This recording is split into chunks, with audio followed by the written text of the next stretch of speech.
انور رضا صاحب، آج 5 سپٹمبر ہے.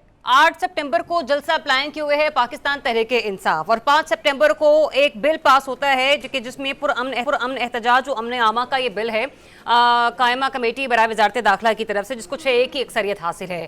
یہ ہو کیا رہا ہے؟ سمجھ نہیں آ رہی. جلسہ ہوگا نہیں ہوگا، اور اگر ہونا ہے تو کیسے ہونا ہے؟ مطلب یہ چیلنج ایک طرف حکومت کے لیے بھی ہے، خود پی ٹی آئی کے لیے بھی ہے، بوکھلاہٹ بھی کہیں پر نظر آ رہی ہے، تو کہیں پر کچھ یوں کہہ لیجیے کہ جذبات بھی ہیں. دریاب، جو آپ کا پہلا سوال تھا مجھے اس پر بات کرنے کی اجازت دیجیے گا. ایک بات یہ ہے کہ کل آج جو فوج کی طرف سے اسٹیٹمنٹ آیا ہے اس میں بالکل کیٹاگوریکلی یہ بتایا گیا ہے کہ فیض حمید کا جو معاملہ تھا وہ غیر معمولی معاملہ تھا. اس کے بعد جو بھی کسی بھی عہدے پر ہوگا، اگر وہ 9 مئی کے واقعات میں انوالو ہوا تو اس کے خلاف کارروائی ہوگی. اس میں کوئی ڈھکی چھپی بات نہیں، اور نہ ہی کسی کو شک و شبے میں رہنا چاہیے. دوسری بات، فوج نے کسی سے پوچھ کے کوئی ٹرائل نہیں کرنا، اور نہ ہی پوچھ کے ہو رہا ہے. دوسری، انہوں نے صرف جو آپ کی بیوروکریسی تھا اور ہم جو پروگرام کرتے ہیں، شاید یہ پیغام ہمارے لیے بھی تھا کہ ہم نے واضح کیا ہے. دیکھیے، فوج میں پہلے بھی پولیٹیکل ہم اس کے کردار پر بات ضرور کرتے ہیں، لیکن اس وقت جو ان کا اپنا ڈسپلن تھا، اپنی ان کی جو ٹریننگ تھی، اس کو بریک کیا گیا ہے اور فوج کے انٹرنل ڈسپلن کی دھجیاں اڑائی گئی ہیں، جس کی بنیاد پر یہ سارا کچھ ہو رہا ہے. ایک بات تو یہ ہے. دوسری بات جو آپ نے سوال کیا، دیکھیے، جب بھی کوئی حکومت میں آتا ہے وہ پولیٹیکل پارٹی اور اس کے جو سیاسی مخالفین ہوتے ہیں اس کے ساتھ ایسا رویہ اختیار کرتا ہے. ہم نے بانی پی ٹی آئی کو بھی دیکھا، پیپلز پارٹی کو بھی دیکھا، اب نون کو بھی دیکھ رہے ہیں، پہلے بھی دیکھا.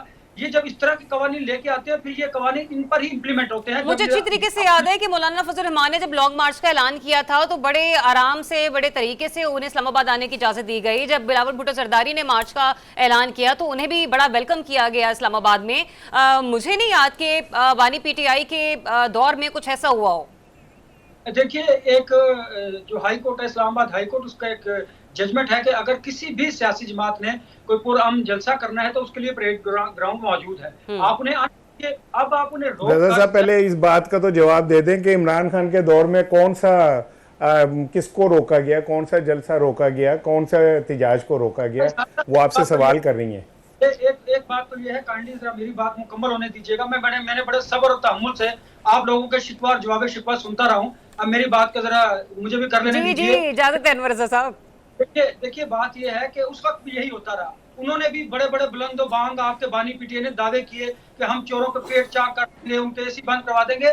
جب آپ اقتدار میں ہوتے ہیں تو پھر آپ کو سوچ سمجھ کر ایک لیڈر کے طور پر گفتگو کرنے کی ضرورت ہوتی ہے. ہمارے ہاں بدقسمتی سے جب بھی کوئی اقتدار میں آتا ہے، وہ کوئی شخص بھی ہو، وہ بانی پی ٹی آئی ہو، وہ شہباز شریف ہو، وہ نواز شریف ہو، وہ آصف علی زرداری ہو، کوئی بھی ورڈ ایور، وہ اس وقت یہی سٹیٹمنٹ دیتے ہیں. اس طرح کے قوانین، اس طرح کی لیجسلیشن کی جاتی ہے کہ جب وہ اقتدار سے ہٹتے ہیں، اپوزیشن میں آتے ہیں، وہی قانون ان کے گلے میں پڑتا ہے. میں آپ کو ایک مثال دیتا ہوں، پیکا کی مثال دیتا ہوں. جب پاکستان مسلم لیگ نون نے یہ پیکا آرڈیننس لے کے آئے اور یہ قانون کب تھا کہ یہ پیکا کی وجہ سے انہی کے گلے میں یہ پڑا. اور مجھے اچھی طرح یاد ہے عاطف اللہ صاحب اس وقت چیف جسٹس تھے، انہوں نے کہا کہ آپ ایسی لیجسلیشن کرتے ہیں، پھر جب آپ اپوزیشن میں ہوتے ہیں تو پھر یہ آپ کو فیس کرنا پڑتا ہے. لہٰذا آپ پارلیمنٹ جائیے، ان جو صحافتی تنظیمیں انہیں اس کو اپوز کرنے دیجیے. لہٰذا یہ بات درست ہے، آپ اس میں تمام لیڈر اس میں انوالو ہے. یہی وجہ ہے کہ آج جمہوریت کا یہ حال ہے.